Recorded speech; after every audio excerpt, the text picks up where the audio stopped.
Amado irmão, querida irmã, amigo e amiga em Jesus Cristo, que a graça do nosso Senhor Jesus Cristo, a manifestação do amor de Deus, de sua bondade, da sua misericórdia, da sua compaixão, sejam plenos em você e em toda a tua casa.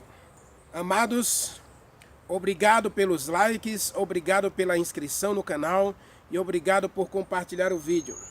Não esquece, assistiu o vídeo, gostou do vídeo, compartilha com 2, com 3, com 10, compartilha com todos os teus amigos e familiares para que eles também assistam e recebam as bênçãos de Deus. Deus é contigo, louve ao nosso Deus.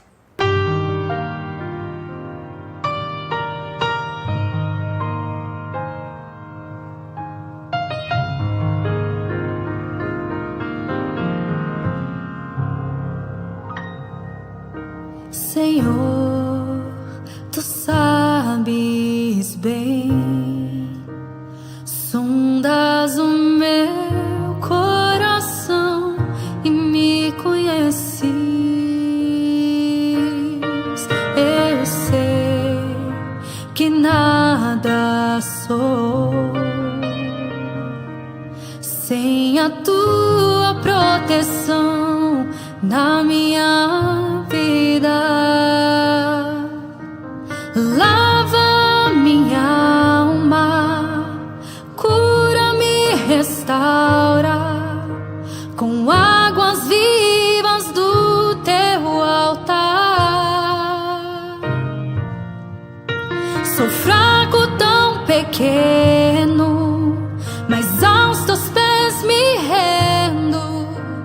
Cria em mim um novo coração, Espírito Santo, estou aqui, entrego minha vida só pra te servir.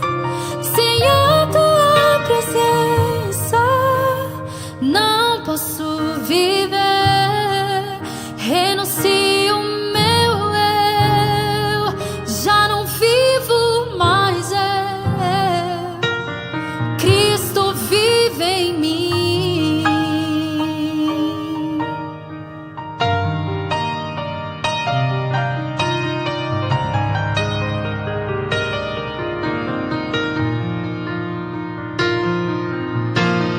Lava minha alma, cura-me, restaura com águas vivas do teu altar. Sou fraco, tão pequeno, mas aos teus pés me rendo. Cria em mim um novo coração, Espírito Santo, estou aqui, entrego a minha vida só pra te servir.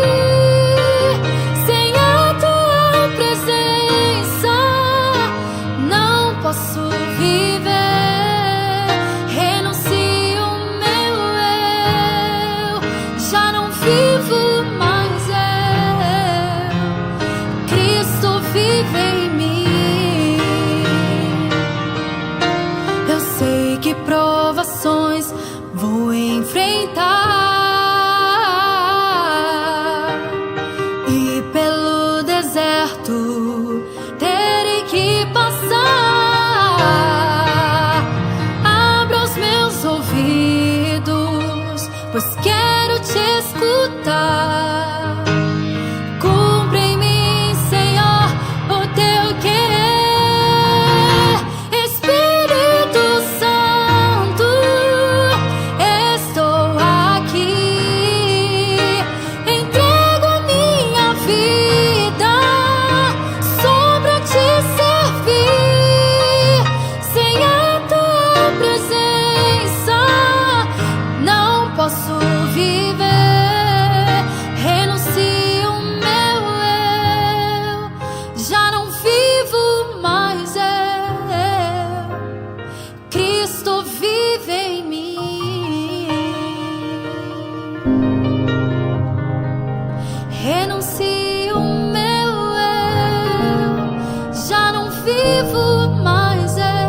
orar?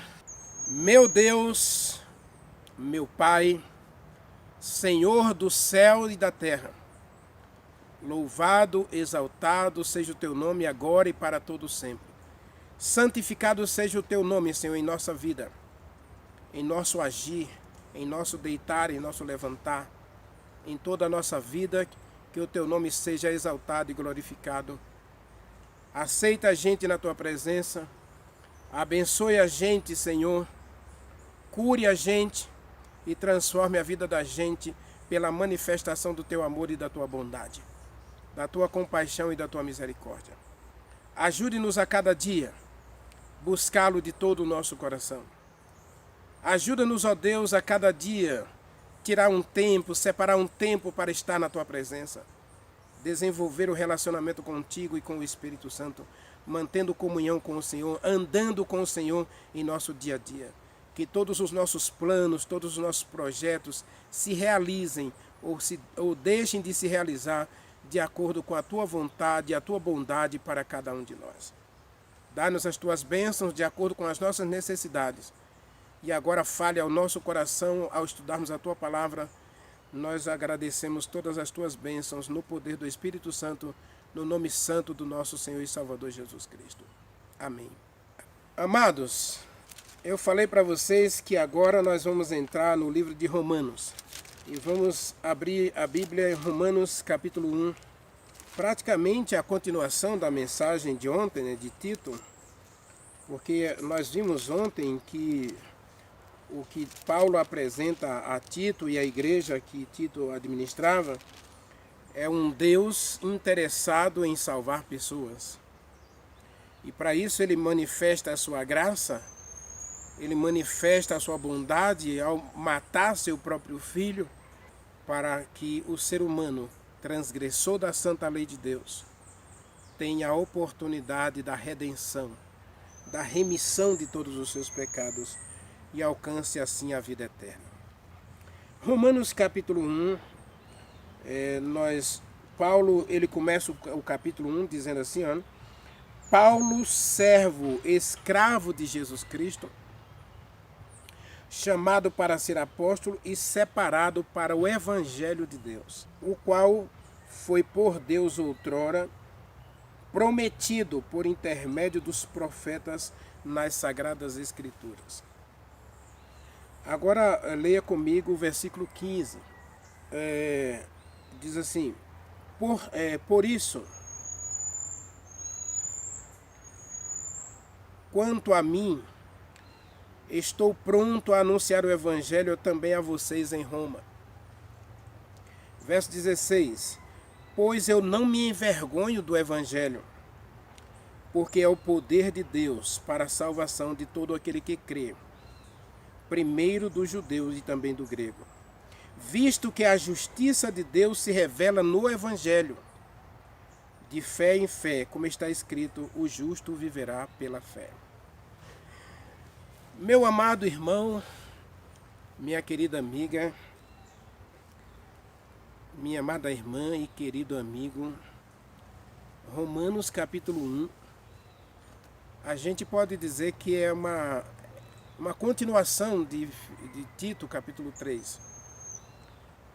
Porque esse Deus eterno, grandioso, justo, poderoso, ele simplesmente está interessado em cada ser humano. E por que eu comecei o texto no versículo 1? Quem era Paulo? Quem foi Paulo? Primeiro, ele era Saulo de Tarso. Um judeu misto, né? Ele era filho de um grego com uma judia. A mãe era judia e o pai grego. Observe que aqui Deus já manifesta uma bondade, e aí contrário a toda a filosofia dos fariseus. Aqui nós temos um judeu misto, que vai praticar as regras do judaísmo, vai viver o judaísmo, vai se tornar inclusive um fariseu, ele vai entrar na escola dos fariseus ali para ser doutrinado e ensinado, né, e discipulado por Gamaliel, o líder dos fariseus, um grande teólogo, um homem de Deus, e Paulo vai ser ensinado em todas as doutrinas dos fariseus. Ele chega a dizer em Filipenses capítulo 3, leia comigo Filipenses capítulo 3, versículo 7 e 8, ele diz assim, olha, quanto mais o que para mim era lucro, considerei por perda por causa de Jesus Cristo. Assim deveras considero. Não, desculpe, versículo 6. Filipenses capítulo 2, versículo 6. Ele diz assim, olha, quanto ao zelo perseguidor da igreja, e quanto à justiça na lei irrepreensível.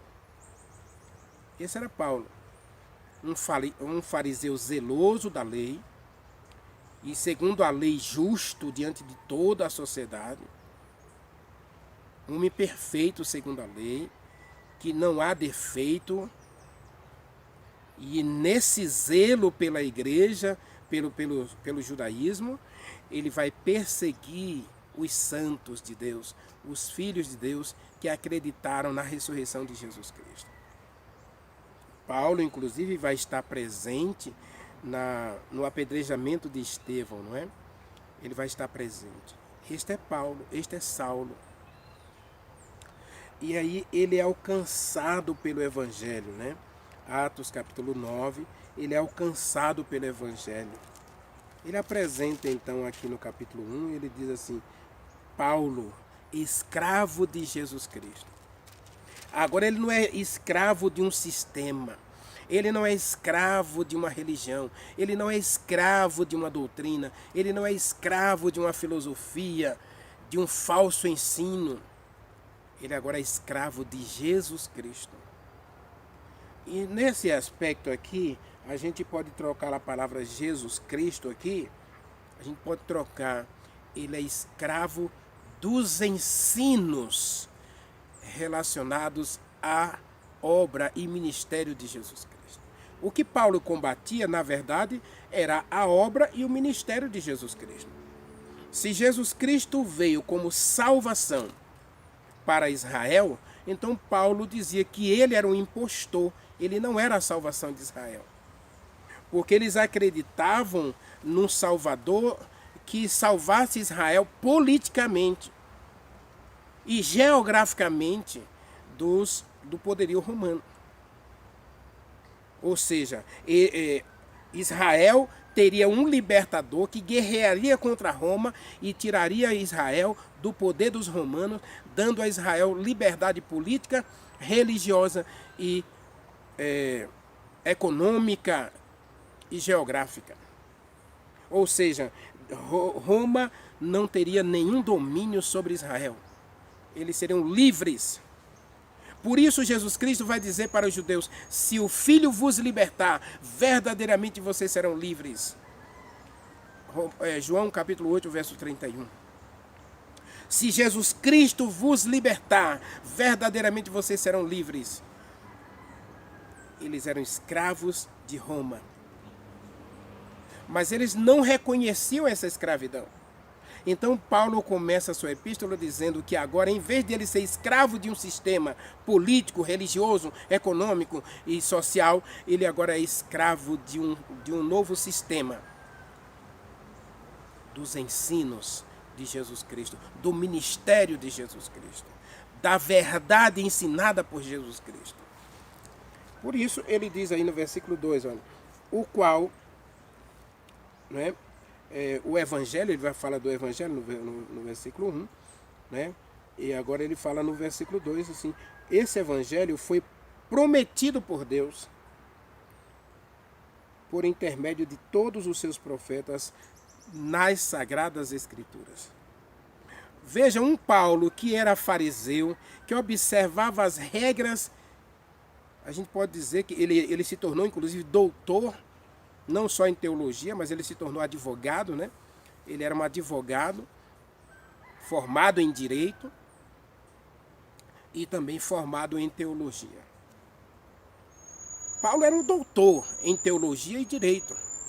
Por isso ele combatia as leis ensinadas por Jesus Cristo. Ele combatia os ensinos de Jesus Cristo com base nos ensinos dos fariseus e dos sacerdotes e dos líderes judeus.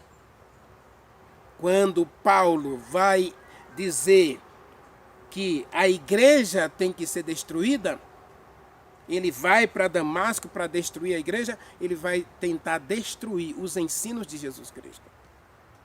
E aí, agora ele diz, ele entende que quando ele tem um encontro com Jesus Cristo, Atos capítulo 9, né, nós encontramos o encontro de Paulo com Jesus Cristo. Jesus Cristo vai dizer para Paulo, né, versículo 3, seguindo ele estrada fora, Atos capítulo 9, versículo 3, seguindo ele estrada fora, ao aproximar-se de Damasco, subitamente uma luz do céu brilhou ao redor dele, e ele caindo em terra, ou caindo por terra, segundo alguns diz que ele caiu do cavalo, né? Nós não sabemos. Na verdade é que ele caiu. Se ele estava andando, se ele estava numa carruagem, se ele estava num cavalo, não importa. Importa é que ele diante de Deus, ele teve que se curvar. Ele teve que colocar a cabeça no chão e comer pó, porque diante de Deus se dobrará todo o joelho no céu e na terra, porque a vontade de Deus é soberana, a verdade de Deus é absoluta. E aí, caindo por terra, ouviu uma voz que do céu dizia: Saulo, Saulo, por que você está me perseguindo? Saulo estava perseguindo a pessoa de Jesus Cristo, ou ele estava perseguindo os ensinos de Jesus Cristo pregados pelos apóstolos de Jesus Cristo? Ele estava perseguindo os ensinos de Jesus Cristo, ou seja, ele estava combatendo a verdade de Deus com as mentiras dos judeus. E aí perguntou: quem é o Senhor? E a resposta foi: eu sou Jesus Cristo, a quem você está perseguindo. Desse encontro, então, Paulo agora, ele é batizado no versículo 16, aí Atos, a partir do verso 20, né? Ele vai ser batizado, e aí, agora ele diz agora: eu deixo de ser escravo desses falsos ensinos para ser agora escravo de Jesus Cristo, ou do Evangelho de Deus, da verdade ensinada pelos profetas acerca de Jesus Cristo. De quem você é escravo?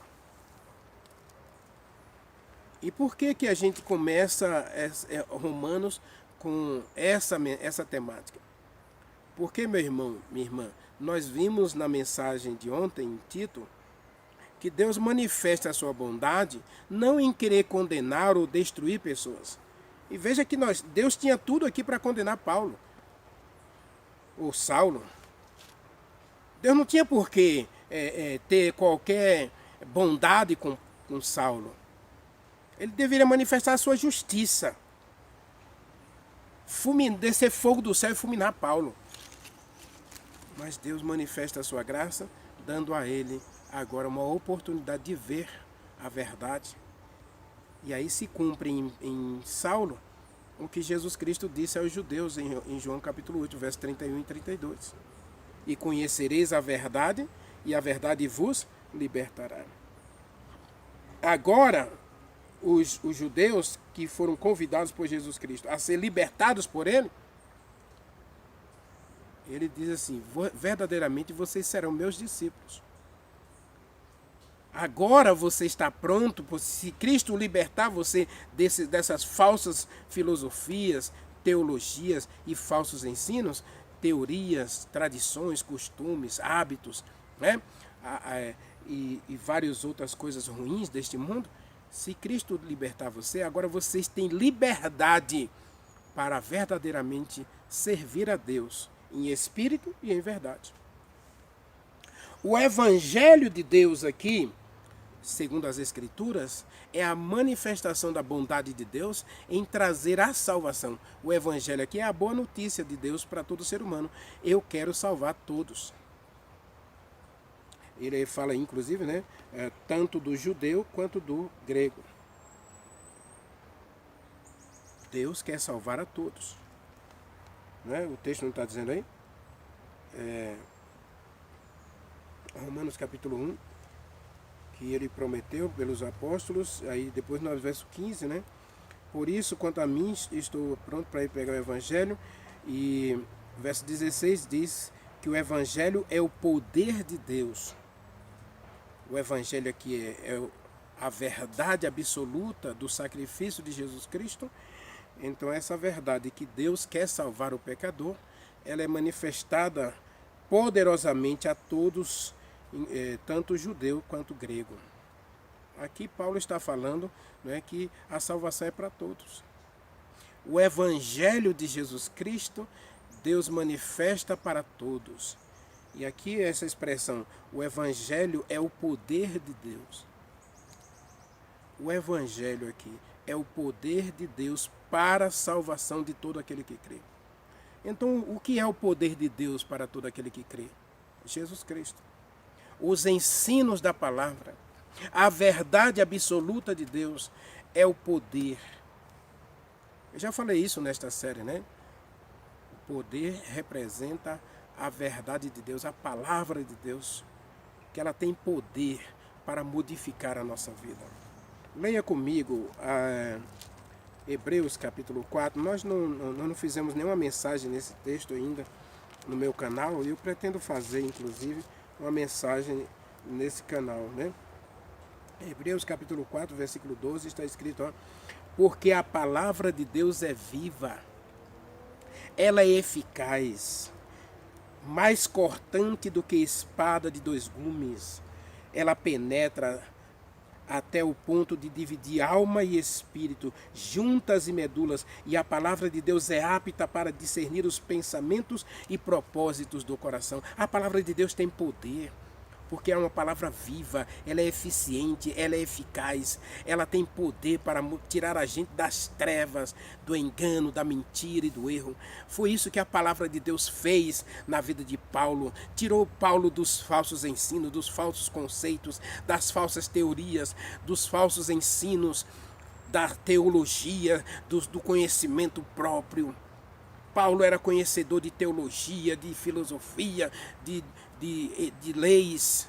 Ele era doutor em leis, mas Filipenses capítulo 3, versículo 8 e 9 diz que quando ele conheceu a Jesus Cristo, ele fez questão de que essas coisas se tornassem menos que nada, né? Refúgio, ele diz, Filipenses 3, versículo 8 e 9. Olha o que diz. Assim deveras consideram. Verso 7 diz, né? O que para mim era lucro, considerei perda por causa de Jesus Cristo. Sim, deveras considero tudo como perda por causa da sublimidade do conhecimento de Jesus Cristo, meu Senhor, por amor do qual perdi todas as coisas e as considero como refúgio para ganhar a Jesus Cristo. E verso 9, ser achado nele, não tendo justiça própria, que procede de lei, senão a que é mediante a fé em Jesus Cristo, a justiça que procede de Deus, baseada na fé.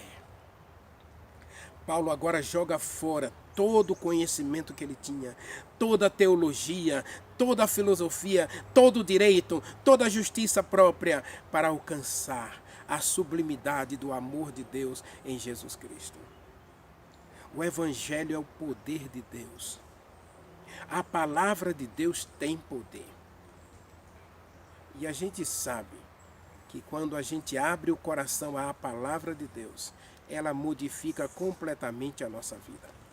A nossa vida jamais será a mesma a partir do momento em que você abrir o coração para receber a palavra de Deus. Para dar boas-vindas ao Evangelho de Deus. A boa notícia de Deus, que Ele ama você, que Ele está interessado em você, que Ele não rejeita você, que Ele não abandona você, que Ele não desiste de você. Leia comigo Jeremias capítulo 29. Jeremias 29. O Espírito Santo tem me incomodado com esse texto. Esse texto é maravilhoso, né? Jeremias 29.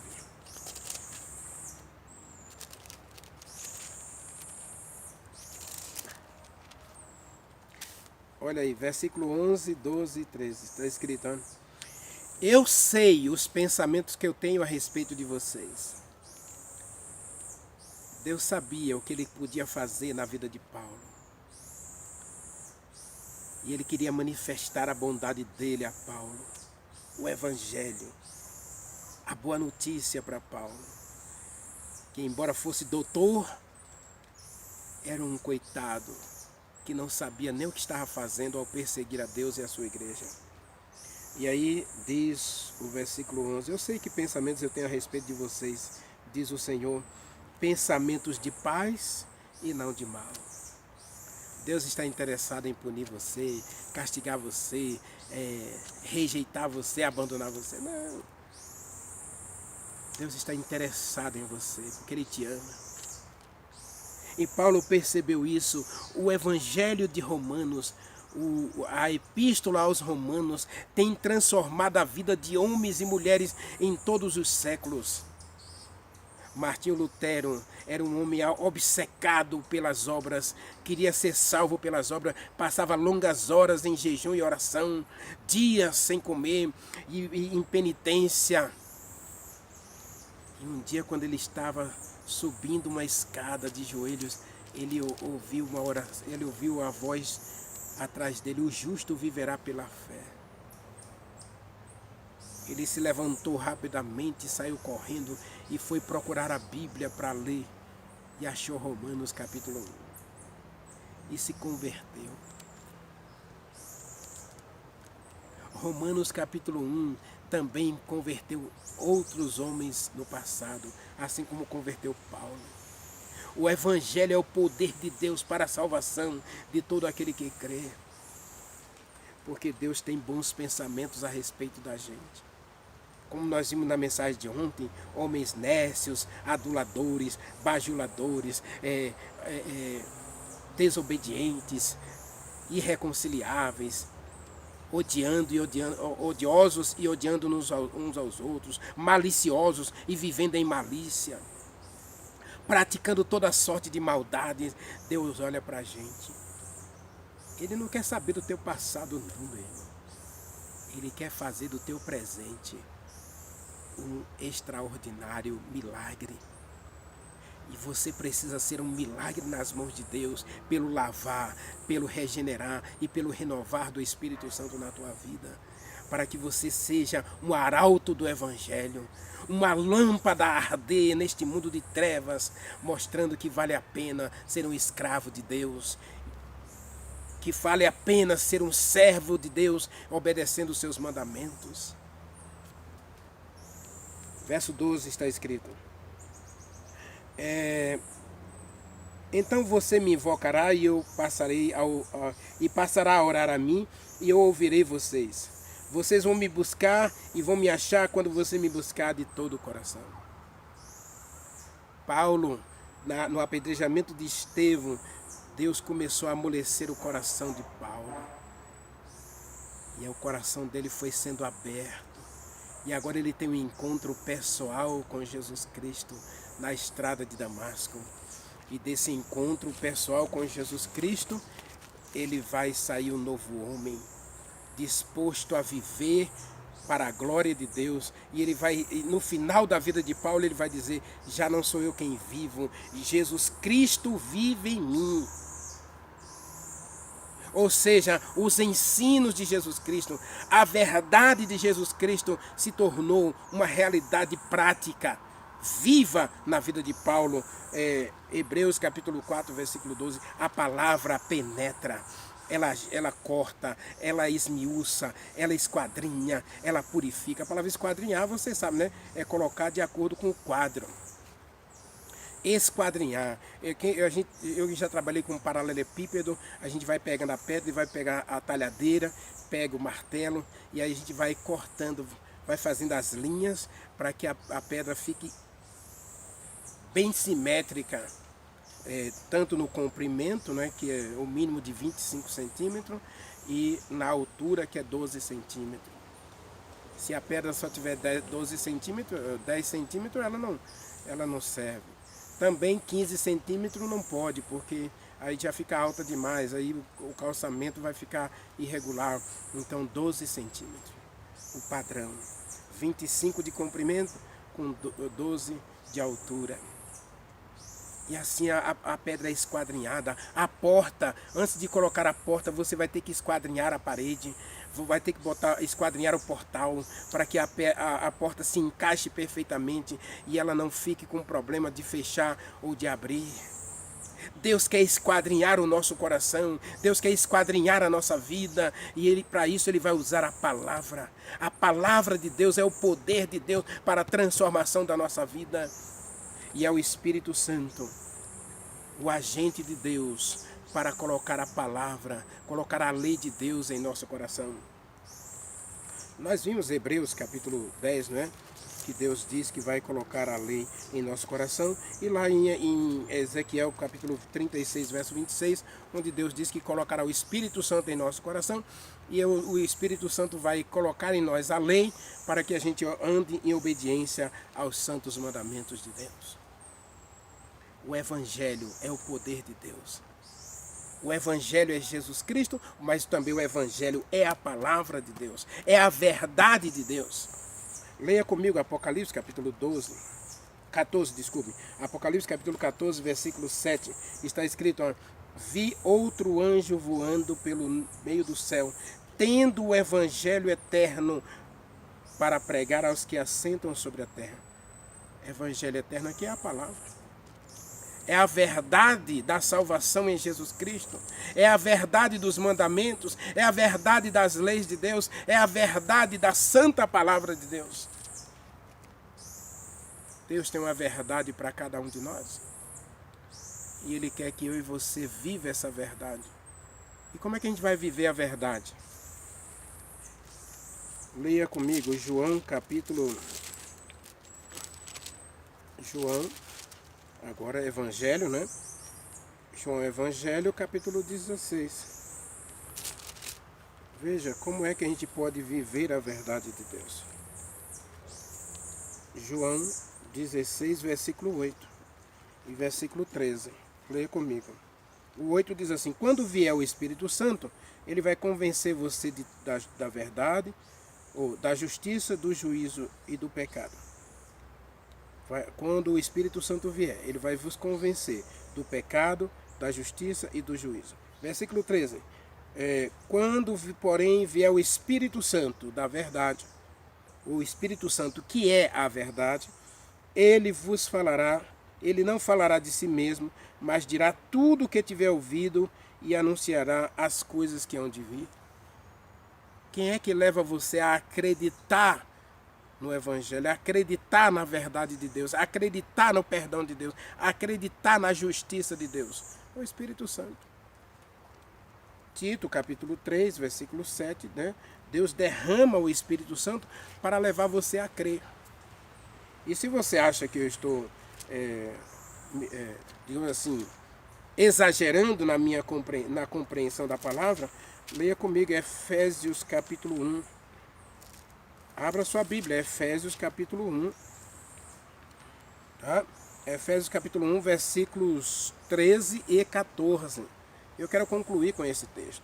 Observe. Em quem vocês agora estão, depois que vocês ouviram a palavra da verdade.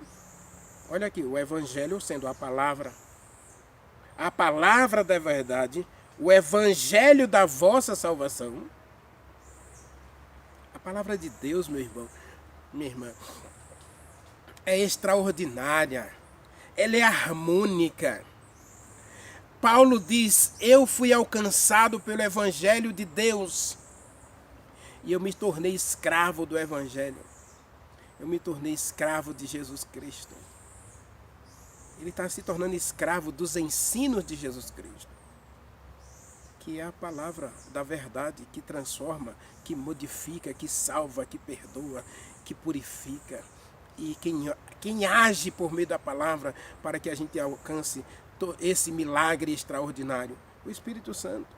E aí diz, olha, em quem vocês agora estão, depois que ouviram a palavra da verdade, o Evangelho da vossa salvação, tendo crido em Jesus Cristo.